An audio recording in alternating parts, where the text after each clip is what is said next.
The future moves fast. The Point Shift Happens podcast is your edge, where leaders unpack AI, data, modern work, and the mindset shifts that turn change into advantage. Hear what top innovators are trying next and how to make it work. Visit avpt.co/shift today. If you work in university maintenance, Granger considers you an MVP because your playbook ensures your arena is always ready for tip-off. And Granger is your trusted partner, offering the products you need all in one place, from HVAC and plumbing supplies to lighting and more, and all delivered with plenty of time left on the clock, so your team always gets the win. Call 1-800-GRANGER, visit Granger.com, or just stop by. Granger, for the ones who get it done. Ladies and gentlemen, thank you for listening. Thank you for downloading. And thank you for subscribing to the latest edition of the 12 Kyle podcast. I am your boy, 12 Kyle. Man, check this out. On this episode, what I want to talk about is two gentlemen, Eddie and Winston.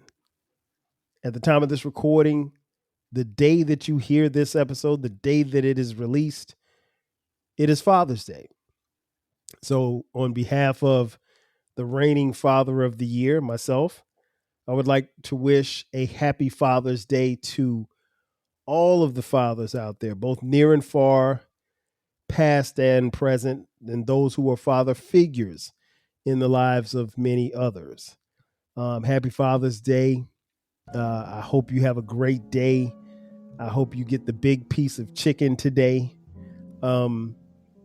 I don't really know what else to say because fathers don't really get the same shine that mothers do on Mother's Day, but that's another story for another day. But I do enjoy Father's Day. I enjoy immensely being a father. As many of you know, maybe you don't know, I'm a father of four. My wife and I have 4 children. Our sons, Dion, age 25 at the time of this recording, Cameron, age 22, Brandon, age 18, and our daughter, Skylar, who is 13, all at the time of this recording. So happy Father's Day to me, I guess. I don't know what the day is, what's in store for today, but we'll see. Nonetheless, I always enjoy Father's Day. But on this episode, I want to talk about 2 specific fathers that I'm 99% sure that none of you have ever heard of. A guy by the name of Eddie and a guy by the name of Winston. First, let me talk about Eddie. Eddie was a guy who grew up in the dirty South, and I mean the dirtiest of dirty South. Came up during the Jim Crow era. Surprisingly, Eddie was an only child, which is kind of rare back then. Living through the Depression. His parents he was the only child. And he was a guy that, didn't really, what can I say? He was a guy who didn't really have, obviously, the advantages and the opportunities that others would have in their lifetime. And he's a guy that, I'll be honest, I've heard great stories about him, but I don't really know him or didn't know him that well. Unfortunately, Eddie passed when I was a year old, so I didn't know him. But from everything that I've heard about him and the pictures I've seen of him, he was a really cool guy. And cool is the operative word because he was definitely cool. I saw pictures of him, all of them in black and white. Eddie was a very, very sharp dressed man. He could drive a car very well. And he was a guy, in spite of being the only child, he would meet a woman named Gladys, and he and Gladys would have 6 children of their own, 3 boys, 3 girls. But Eddie was a guy who was a hard worker, very well respected in his neighborhood, very well respected by his peers. Eddie, in the 40s and 50s and even into the 60s, worked on the railroads. And so back in the day in the South, if you worked on the railroads, that was one of those good jobs. And you didn't necessarily have to be black or white in the Jim Crow South to succeed and make, quite a bit of good money doing that. I'm not really sure how much he made, but he made good money. And so from all accounts, Eddie was a guy who made good money. And again, he was a husband and a father of 6. From the stories that I've heard about Eddie is that he was very much loved by his children. He was a man of no nonsense, but his children, definitely looked up to him and definitely respected the hell out of him. And Eddie, from what I understand, was, kind of a guy that everybody liked. And Eddie, he was a guy who dealt with the times, I guess, the best way that he could. In that time frame, you had a couple of things that you could do. And one of the things that a lot of men like Eddie did was when the times got rough, or even when the times didn't get rough, there was no therapist for him to sit down and talk to. So, Eddie grabbed the bottle, and he grabbed it quite often. And so Eddie probably dealt with whatever stress, strain that he was dealing with, or pressure, or just life in general. He probably dealt with it by turning to alcohol and subsequently, developing a drinking problem and becoming an alcoholic. And I remember hearing this story, and the story was quite vivid and very picturesque, and I'm going to try to tell the story as best I can. But as the story goes, it was a Friday, right? And Eddie had gotten paid from the railroad, and I don't know, I guess he worked the second shift or third shift or whatever like that, but he got off at noon. So Eddie got off. And so this particular day, Eddie didn't have his car with him. So he got off, and Eddie, raised his kids, and where he was married, it was in the state of South Carolina, in a city called Florence. And so Eddie, when he got off work, he had his paycheck and he was walking home. And as the story goes, Eddie was walking home. Well, a funny thing happened when he was walking home. When he was walking home, he had to walk through this section in Florence called the Block. Now, the Block isn't any different from any other place back in those times that you would see in any major city. And Florence is not a major city. But it was the black area of the town where black people could go and hang out. There were pool halls. There was bars. I'm sure there might have been some place where you could probably, dip off into and catch a little sniff if you wanted to sniff something. Or if you wanted to pay for a little something with a woman, you could probably pay for a little something with a woman.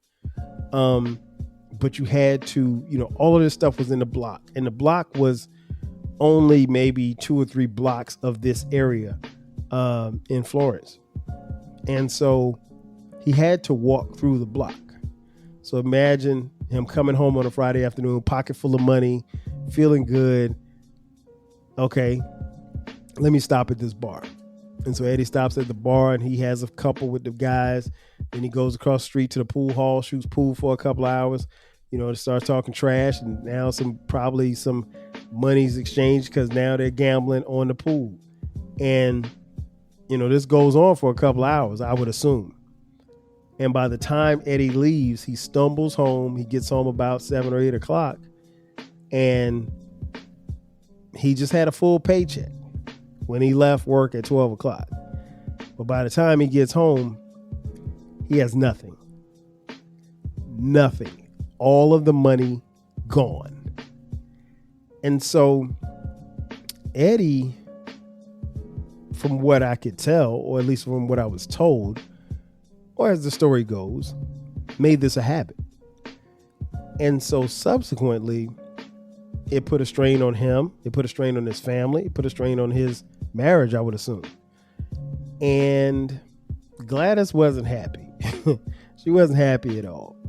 So Gladys decides, I can't take this. I'm sure after many arguments, many fights, not physically, but verbal fights, she probably had enough. So Gladys said, you know what, I'm going to move. I'm not divorcing you, but I'm leaving here and I'm going to New Jersey so I can find work, because I can't find work here in the South.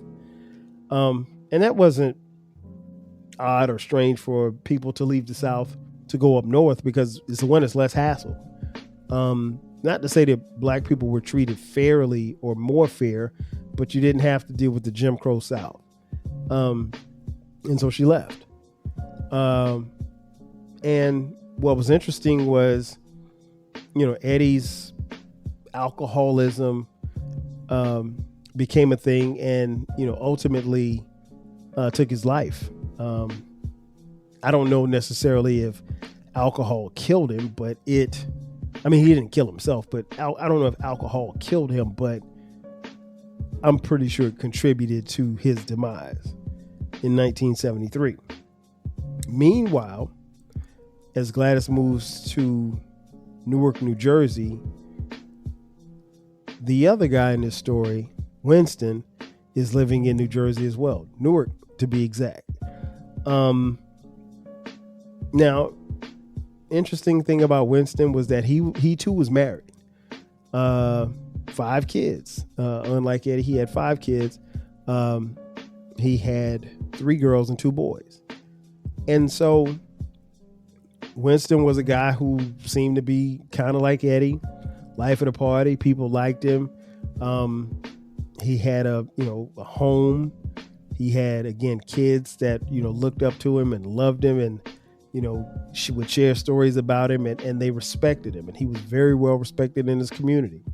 But much like Eddie, Winston, drank and he just couldn't cope with, or I don't know if he couldn't cope. Maybe he didn't try well enough to cope.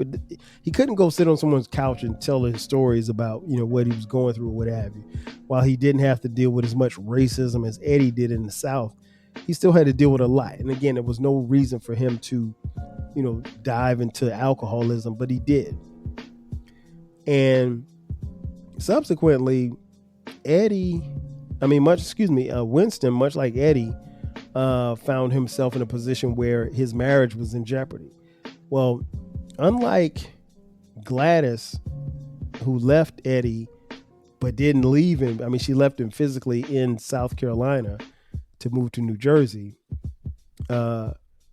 Winston's wife, Opal, who was from Ohio originally, did not go about it the same way.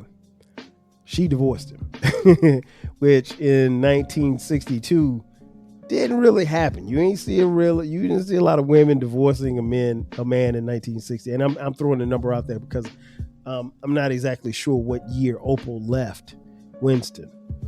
But what was interesting was, Winston can honestly say that his behavior and his, addiction cost him his marriage, and subsequently it also cost Winston his relationships with his kids. Now, I don't necessarily know that Eddie had any issues with his kids as far as a fallout between them as a result of his alcoholism. Winston did. And so what made Winston's story interesting is that, he had to move on because Opal had moved on. And Winston would eventually still, chase the bottle and, ultimately found himself chasing women, and to the point where he chased a woman all the way across the other side of the world to Los Angeles, California. Now, unlike Eddie, I personally never met Winston. Didn't know him at all. And what was interesting was I mentioned Winston and his children. Well, Winston's son in particular, Fred, they didn't have a good relationship. Didn't have a good relationship at all. To the point where, Fred just really didn't talk that much about Winston. Working across teams is tough, but Asana helps you handle it. Asana AI can spot roadblocks and assign work to keep everything on track. That's how work gets handled. Visit us at asana.com. When you manage procurement for multiple facilities, every order matters. But when it's for a hospital system, they matter even more. Grainger gets it and knows there's no time for managing multiple suppliers and no room for shipping delays. That's why Grainger offers millions of products in fast, dependable delivery, so you can keep your facility stocked, safe, and running smoothly. Call 1-800-GRAINGER, click Grainger.com, or just stop by. Grainger, for the ones who get it done. When you manage procurement for multiple facilities, every order matters. But when it's for a hospital system, they matter even more. Grainger gets it and knows there's no time for managing multiple suppliers and no room for shipping delays. That's why Grainger offers millions of products in fast, dependable delivery, so you can keep your facility stocked, safe, and running smoothly. Call 1-800-GRAINGER, click Grainger.com, or just stop by. Grainger, for the ones who get it done. And it was interesting because I think the alcohol really drove a wedge between them, and he didn't like, who Winston was when he was drinking. While he was never physically violent or anything like that, he just didn't like seeing his father, drunk or hungover or anything like that. And the stories about Winston are very sketchy and few and far between, I'll be honest. I don't really know that much, but I could tell you about the experiences. And the reason why I can is because if you haven't figured this out by now, Eddie and Winston have something in common. Eddie and Winston are my maternal and paternal grandfathers.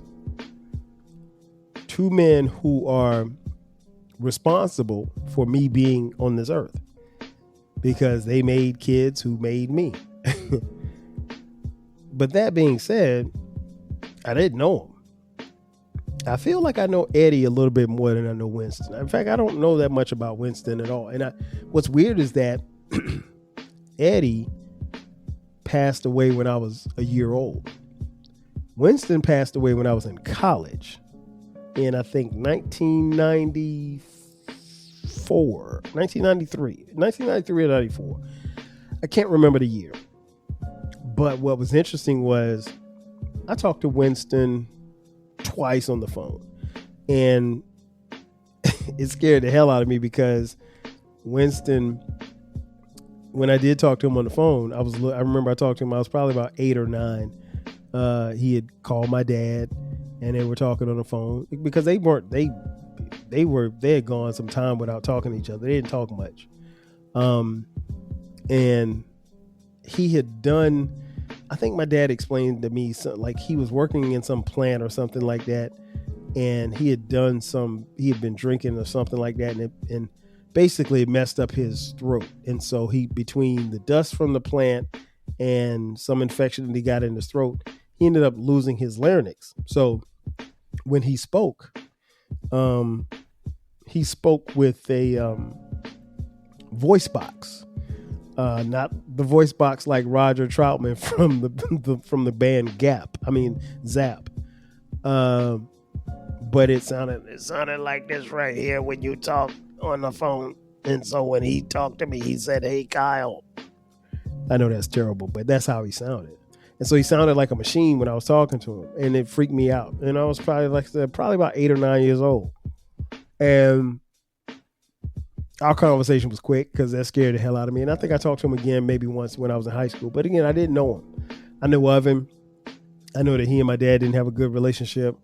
My dad was respectful, but he just, what I'm telling you on this podcast is about much is as about as much as I know about the man. So I don't have the relationships or the stories that many of you probably have with your grandfathers. But yet I am here because of them.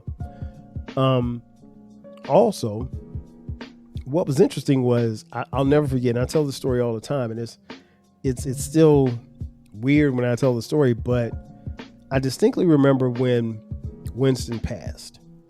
I was at South Carolina State University playing football. Like I said, I think it might have been 93 or 94. And I just remember my dad came to a game. We had a game against Bethune-Cookman. And I remember my dad saying, he's like, hey, we were talking after the game. He said, hey, I got some bad news. Your grandfather passed. And I was like, oh, okay.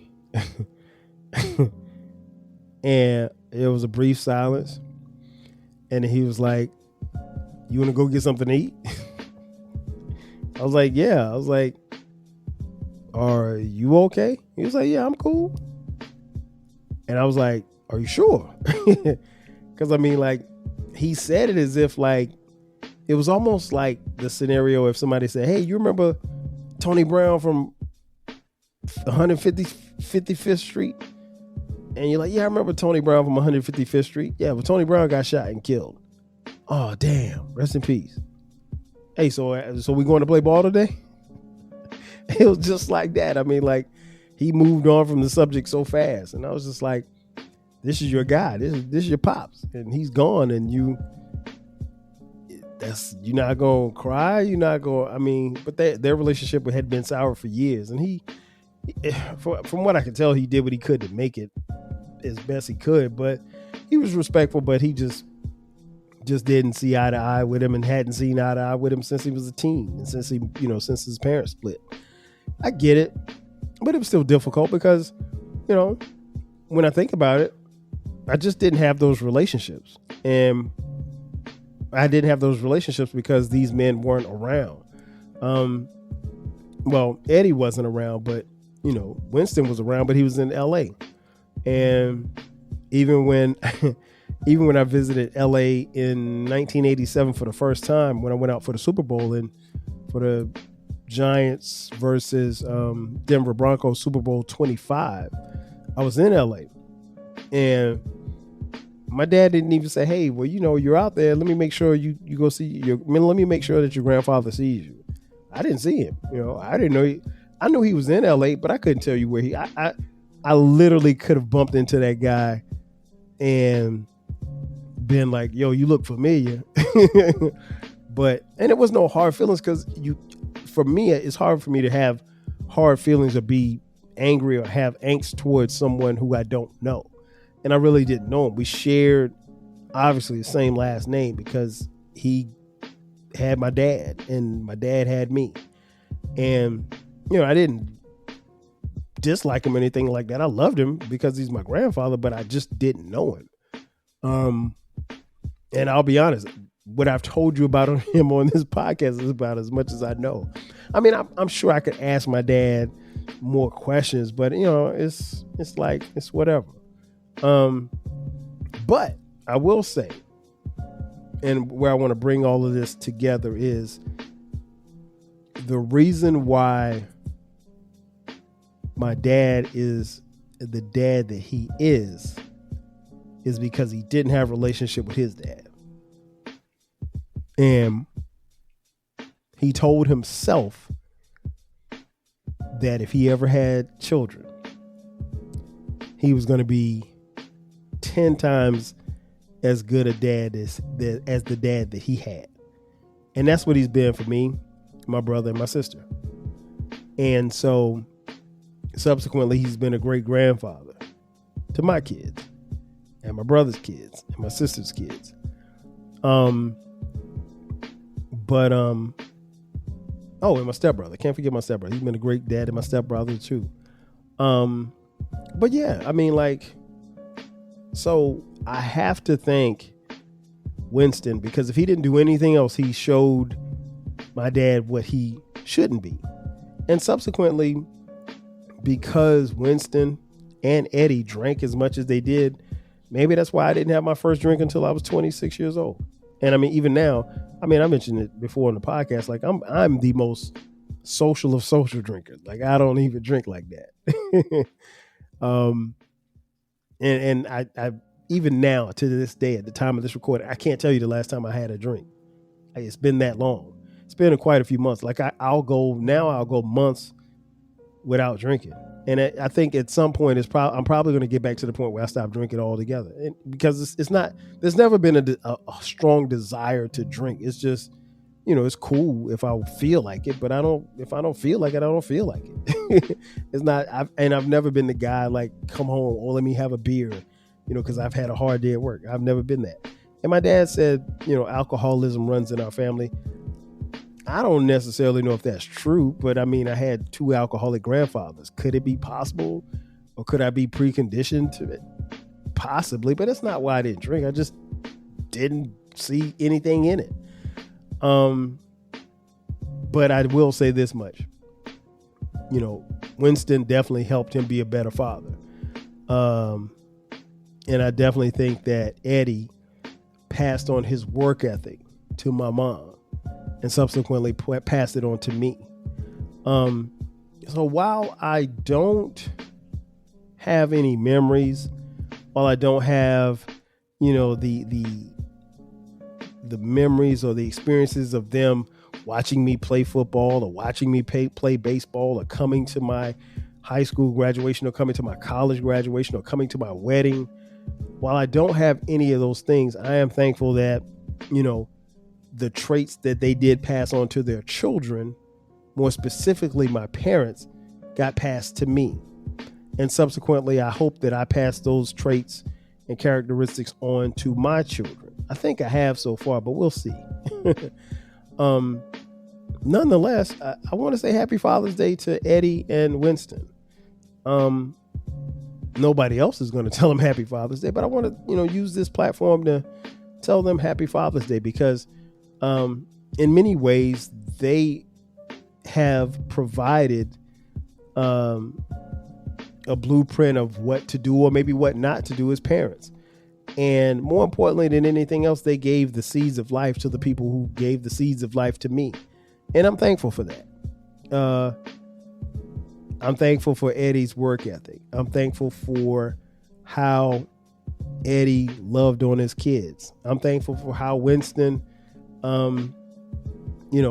pushed my dad to be better than he was. And my dad always told me, and he tells me this all the time, and he said the first thing that he was told when he became a father, that there's 3 things that you have to give your child. You have to give them love, you have to give them discipline, and you have to give them an example to follow. Now, he said his dad had no problem giving them love. He definitely didn't have any problem giving them discipline. But the example to follow, he could never be. And that's something that my dad has passed on to me. And prayerfully, I hope that that's something I'm passing on to my kids. And for all you fathers out there, I hope that you're doing that as well.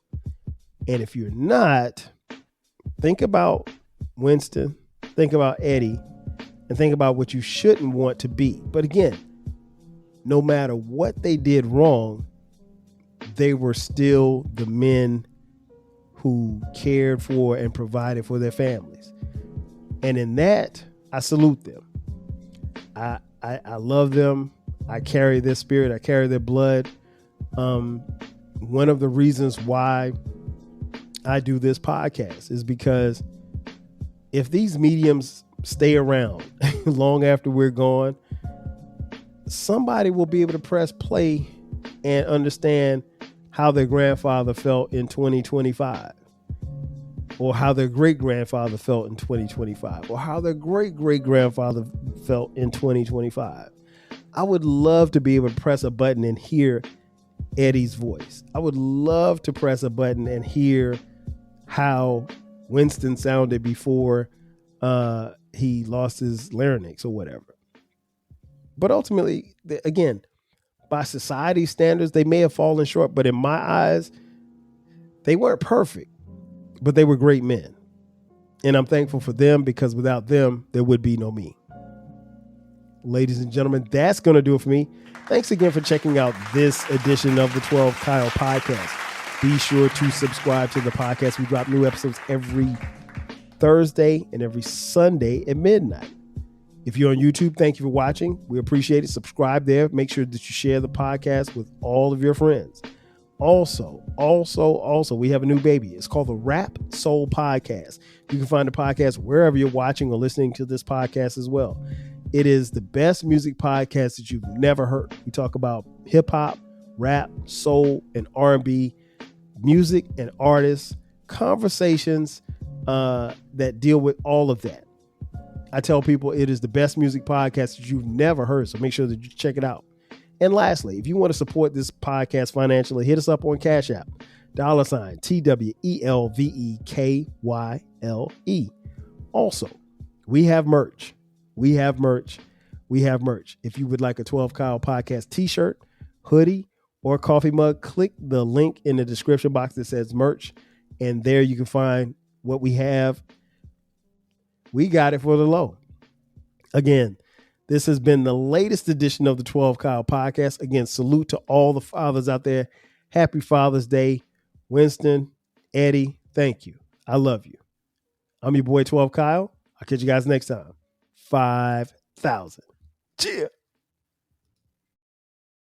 If you work in university maintenance, Granger considers you an MVP, because your playbook ensures your arena is always ready for tip-off.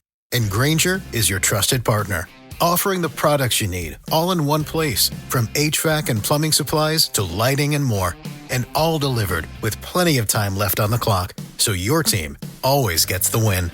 Call 1-800-GRANGER, visit Granger.com, or just stop by. Granger, for the ones who get it done. When you manage procurement for multiple facilities, every order matters. But when it's for a hospital system, they matter even more. Grainger gets it and knows there's no time for managing multiple suppliers and no room for shipping delays. That's why Grainger offers millions of products in fast, dependable delivery, so you can keep your facility stocked, safe, and running smoothly. Call 1-800-GRAINGER, click Grainger.com, or just stop by. Grainger, for the ones who get it done.